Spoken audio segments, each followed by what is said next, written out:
Doubt is not the absence of hope. It is a mode of hope. We doubt because we still believe, because we still trust, because we still hope that what we are reaching for is attainable. When we are troubled and ask the questions, "Where are you?" or "Why?" it is because we believe there still might be an answer. Pure despair stops asking. The question itself is the hope. To doubt hope is to not abandon it. It is to feel for a moment that it has slipped out of our reach. This is the darkest degree of hope, the last stage before faith is renewed and hope springs forth again. A man sits at his desk and hears the bells ringing on Christmas Day, 1863. They ring across Cambridge as if nothing has happened. They ring as if his second wife had not burned to death in this very house 2 years before. They ring as if his first wife had not died after a miscarriage 26 years before that. They ring as if his son had not been gravely wounded on a battlefield the month before. The man takes up his pen and writes, "And in despair I bowed my head. There is no peace on earth," I said. 137 years later, a different kind of doubt. A lonely, disillusioned voice reaches out and asks, "Where?" and "Why?" No one answers. The laughter is gone. The music has stopped. Again, she asks, "Where?" The silence holds, and she will have to answer herself. What would a Civil War hymn possibly share with a turn of the millennium movie ballad? On the surface, nothing. The cultural weight is wildly uneven. But look past that, and both songs explore the same tension, the tension of doubt born from profound loss. I Heard the Bells on Christmas Day takes its words from Henry Wadsworth Longfellow's 1863 poem, Christmas Bells. Longfellow's doubt is theological. It rises out of his anguish over tragedies that came at him from the outside. Where Are You Christmas was written for the 2000 film How the Grinch Stole Christmas by James Horner, Will Jennings, and Mariah Carey. Its doubt is introspective. It rises out of the fear that Christmas itself has been lost. One song meets doubt from the world. The other meets it from within. But both arrive at the same place, a deep and disoriented disillusionment. And both, in the end, find their way back. Longfellow never fully recovered from the death of his second wife, Frances. She died in 1861 when her dress caught fire. Henry was burned trying to save her so badly that he could no longer shave, which is why we remember him in that long white beard. 2 years later, still carrying that grief, and with his country torn apart by war, he wrote Christmas Bells. The poem has 7 stanzas. 2 of them speak directly to the Civil War. Decades later, the poem was set to music using a tune called Waltham by the English organist John Baptiste Calkin. Calkin's melody had first appeared with an entirely different text, a militant missionary hymn called Fling Out the Banner. Only later did someone recognize it as the right vessel for Longfellow's words. The carol we know leaves the 2 war stanzas out.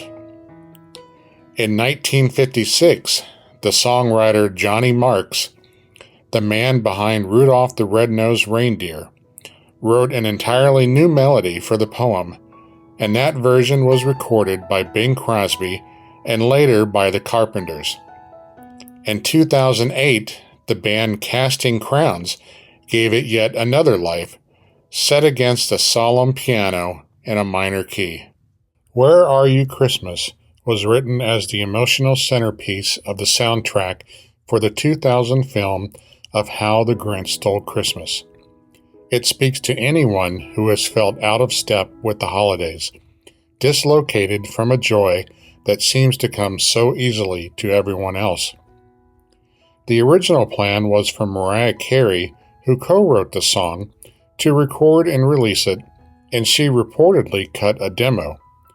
But a studio conflict, one that allegedly involved Carey's former husband, Tommy Mottola, then the head of Sony Music, is said to have blocked her from releasing it. Faith Hill stepped in, and her version became a top 10 adult contemporary hit in early 2001. The story closes a circle 25 years later. Taylor Momsen, who as a child played Cindy Lou Who in the film and first sang Where Are You Christmas on screen, returned to the song in 2025 with her band The Pretty Reckless in a rock reimagining that duets with her own childhood voice. At the center of both songs is the same question: how do you hold steady when everything inside you is shaking? They answer it through the music itself. I Heard the Bells uses the strict strophic shape of the Waltham tune. Every verse rides the very same melody and the very same chords. That steadiness becomes a kind of divine constant, an unchanging structure standing against the changing, faltering words of a grieving man. The opening verses are statements of faith. The old familiar carols play. The bells roll along their unbroken song. Everything is exactly as it should be, which only makes the doubt that follows cut deeper. Where Are You Christmas does the opposite. It opens with a series of unresolved chords in the strings, uneasy, leaning, refusing to settle. They descend for almost 30 seconds, stopping and starting, going nowhere on purpose. Only then does the piano arrive, high and searching, to carry the melody. One song steadies itself by repeating. The other unsettles us by refusing to. The same doubt, the opposite architecture. Then comes the moment each song has been moving towards. In I Heard the Bells, it is the verse where the grief finally breaks through. And in despair, I bowed my head. There is no peace on earth, I said, for hate is strong and mocks the song of peace on earth, goodwill to men. And here is the genius of it. The music does not change. There is no dark chord, no swell of strings to dramatize the despair. The same gentle tune that carried the words of faith now carries the words of defeat. The words bear the whole weight alone, and the contrast makes them devastating. For one verse, hate drowns out the bells. Where Are You Christmas reaches its crux differently. The questions have been building, one after another, each one unanswered. But the turn, when it comes, is inward. The voice realizes that Christmas has not changed at all. The thing that changed is her. The loss was never out in the world. It was inside her the whole time. And then both songs turn. In I Heard the Bells, the final verse arrives with the bells crashing back, loud and defiant. God is not dead, nor doth he sleep. The music has not changed, still that same steady tune. But now it sounds lighter, freer, as if the melody itself has exhaled. Longfellow has walked the whole distance from total despair to renewed trust without ever raising his voice in the score. Where Are You Christmas lifts in the bridge. The harmony swells and pushes the key upward, and the voice, having faced its own doubt, finds its answer. Christmas is here. It was always here. The voice leaps up a full octave, and the highest note of the whole song lands on the second syllable of the word Christmas. She carries Christmas back in, though she is changed now, carrying a new sense of who she is. Two songs, one meets its doubt from the outside, the other from within. Both follow the same arc, a center of open despair, and then the slow, hard reclaiming of hope. Every Christmas makes room for this, for doubt, for grief, for the disorientation of a season that asks us to feel joy on schedule.